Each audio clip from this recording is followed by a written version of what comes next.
Hello friends, ఎలా ఉన్నారు? మిమ్మల్ని బాధపెట్టేవారికి సరైన జవాబు ఇలా చెప్పండి. మనలో చాలామంది ప్రతికూల ఆలోచనలు వస్తూ ఉంటాయి. అయితే వాటి వల్ల ఎలాంటి ప్రయోజనం ఉండదు. అంతేకాదు, అవి మనల్ని మరింత వెనక్కి నెట్టేస్తాయి. అయితే మన దేశంలో చాలామందికి ఒక అలవాటుంది.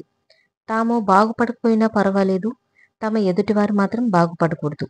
ఇలాంటి అలవాట్ల వల్ల మనలో చాలామంది జీవితంలో పైకి ఎదగలేకపోతున్నారు. మనం ఎప్పుడూ ఏ పని చేసినా కొంతమందికి అస్సలు నచ్చదు. అందుకే వారు మనకు నచ్చినా కూడా మనకది నచ్చకుండా చేయటానికి రకరకాల పోలికలు, ఎన్నో కారణాలు చెబుతూ ఉంటారు. చివరికి వారి పంతం నెగ్గేలా ప్రయత్నిస్తారు. ఇలాంటి వారిలో బంధువులు ఎక్కువగా ఉంటారు.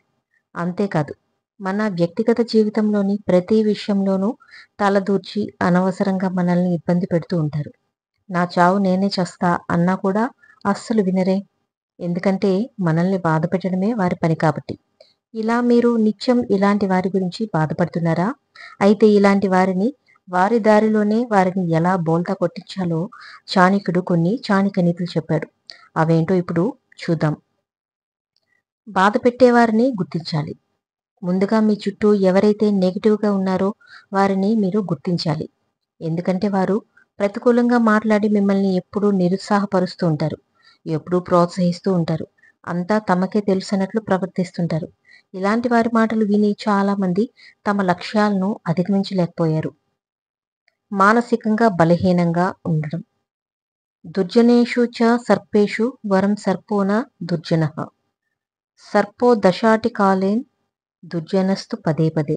అంటే పాము ఒక్కసారి మాత్రమే కాటు వేస్తుంది. కానీ నెగిటివ్ ఆలోచనలు ఉండేవారు మాత్రం పదే పదే నెగిటివ్ మాటలు చెబుతూ మానసికంగా మనల్ని ఇబ్బంది పెడుతూ ఉంటారు. ఇది నెగిటివ్‌గా ఉండేవారి లక్షణం. సహజ ప్రవర్తన. ఈ ప్రపంచంలో అందరికీ అన్ని విషయాలు నచ్చాలని ఎలాంటి రూల్ లేదు. మీకు ఎలాగైతే కొన్ని విషయాలపై సదభిప్రాయం లేకుండా ఉంటుందో, అలాగే ఎదుటి వ్యక్తులకు కూడా అలాంటి అభిప్రాయాలే ఉంటాయి. కాబట్టి మీ గురించి ఎల్లప్పుడూ వ్యతిరేకంగా మాట్లాడే వారి గురించి మీరు పట్టించుకోవాల్సిన అవసరం లేదు. మీ బలాన్నే నమ్ముకోండి. మీరు ఏదైనా పని చేసేటప్పుడు కానీ, లేదా ఏదైనా విషయం గురించి ఆలోచించేటప్పుడు ఇతరులు చెప్పే విషయాలను పూర్తిగా వినండి. అందులో కొందరు మిమ్మల్ని నిరుత్సాహపరిచే మాటలు చెప్పొచ్చు. మరికొందరు మీకు ఉపయోగపడే సలహాలు ఇవ్వచ్చు. కాబట్టి వాటిలో ఏది మంచో, ఏది చెడో మీరు బాగా ఆలోచించి నిర్ణయం తీసుకోండి. ముందుగా పక్కన వారి కంటే మీ బలాన్ని నమ్ముకోండి. మీరు విశ్వాసంగా ముందడుగు వేయండి. Positive thinking. మీ చుట్టూ ఉండేవారు ఎక్కువగా నెగెటివ్‌గా ఆలోచిస్తే మీరు కూడా అలాంటివే చేసే అవకాశం ఎక్కువగా ఉంటుంది. అందుకని మీరు అలాంటి వారి పట్ల ఎప్పుడూ అప్రమత్తంగా ఉండాలి. ముందుగా మీరు మీ మనసులో పాజిటివ్ థింకింగ్ గురించి ఆలోచించాలి. ఎందుకంటే నెగెటివ్ థింకింగ్ వల్ల ఎలాంటి ప్రయోజనాలు ఉండవు. కొన్నిసార్లు నెగెటివ్ అయి అయితే కొన్ని సందర్భాల్లో నెగెటివ్ ఆలోచనలు కూడా అవసరమవుతాయి. ఎందుకంటే మీ చుట్టూ ఎప్పుడూ సానుకూల వ్యక్తులు, సానుకూల శక్తి ఉంటే మీకు ఓవర్ కాన్ఫిడెన్స్ ఏర్పడొచ్చు. నేనేదైనా చేయగలను, నాకెదురు లేదు అనే అవకాశాలున్నాయి. అందుకే అప్పుడప్పుడు నెగెటివ్ ఆలోచన చేస్తే ఓవర్ కాన్ఫిడెన్స్ నుండి దూరంగా ఉండొచ్చు.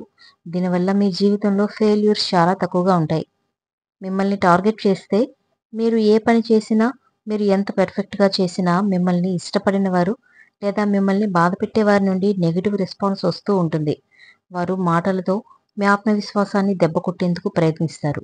అప్పుడు మీరు మీ మొబైల్ వాల్‌పేపర్‌లో లేదా ఆఫీస్‌లో డెస్క్ పైన లేదా మిమ్మల్ని మోటివేట్ చేసుకునే ఓ నోట్స్‌లో your words can never hurt me అని రాసేయండి. దీనివల్ల మీ ఆత్మవిశ్వాసం పెరిగిపోతుంది. అంతా సవ్యంగా జరిగితే జీవితమన్నాక అన్నీ సాఫీగా జరిగిపోవు. ప్రతి ఒక్కరి జీవితంలో ఒడిదుడుకులు అనేవి సాధారణంగా ఉంటాయి.